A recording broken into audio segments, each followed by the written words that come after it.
Fathers, sons, and the wounds that shape the artist.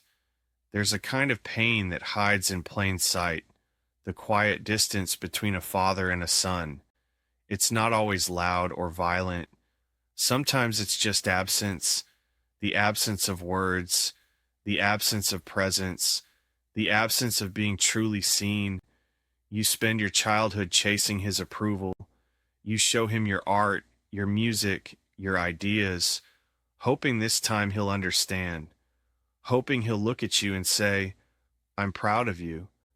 But sometimes that moment never comes.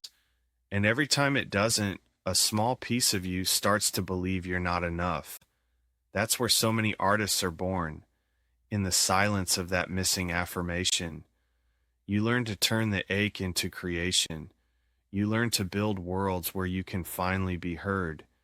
Your art becomes a language for the words you could never say, but it comes at a cost. That constant hunger for approval can turn into addiction. You start to need validation like oxygen. You become obsessed with achievement, with recognition, with being seen, not because you crave fame, but because you crave connection.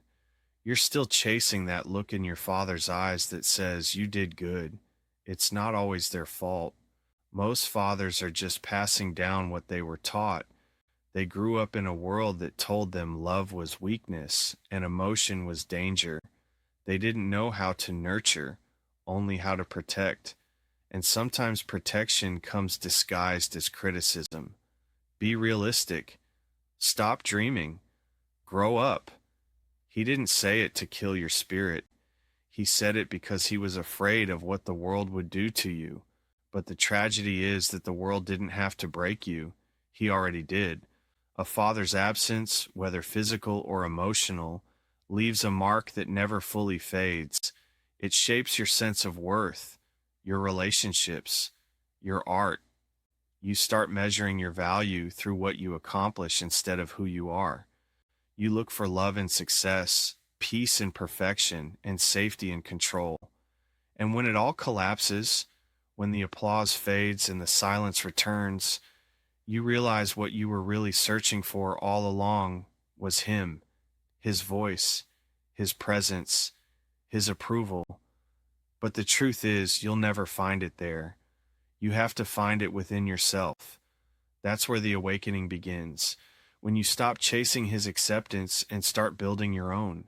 When you stop living for his validation and start creating from your truth. When you realize the voice you've been trying to silence, the one that tells you you're not enough, isn't yours. It's his. It's society's. It's fears. And you have the power to let it go. Every generation inherits wounds, but only a few have the courage to transform them. You can be one of them. You can take the pain he gave you and turn it into purpose. You can make something beautiful from the very thing that broke you. It will always hurt. You'll always wish he could see you, understand you, stand beside you. But pain can either paralyze you or propel you. And artists are the ones who turn pain into propulsion. That's what you're here to do. So take the heartbreak, take the abandonment, take the silence, turn it into rhythm, color, poetry, truth. Let your art become the bridge between what you needed and what you've become. Because maybe his failure to see you is what taught you how to see the world. Maybe his inability to love you freely is what taught you how to love deeply. Maybe this pain wasn't a curse. Maybe it was your initiation. They say a son either spends his life becoming his father or escaping him. But you're doing something different. You're transcending him. You're taking the fragments he left behind and using them to build something greater. You are not your father's mistakes. You are the evolution of his story, the living proof that what was once broken can be reborn. So stop waiting for his blessing. Stop waiting for the apology that may never come. Forgive him, not to excuse him, but to free yourself. Forgiveness doesn't mean forgetting. It means you refuse to let the wound define you anymore. The pain you carry is heavy, but it's sacred. It's the fire that will forge your voice, And when you finally create from that place, not in spite of the pain, but because of it, something miraculous happens. The art becomes healing, the wound becomes wisdom, and you become whole. You don't need him to say he's proud of you anymore.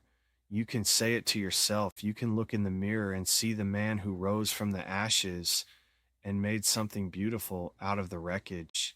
That's what it means to awaken, to rise, to reclaim your power from the ghosts of the past. So breathe. Let go of what never was. Honor what it taught you, and move forward with courage. You are the artist now, the son who became his own father, the man who learned to heal through creation. Your gift is sacred. Your art matters, and the world is waiting for your light. Stay true. Stay fearless.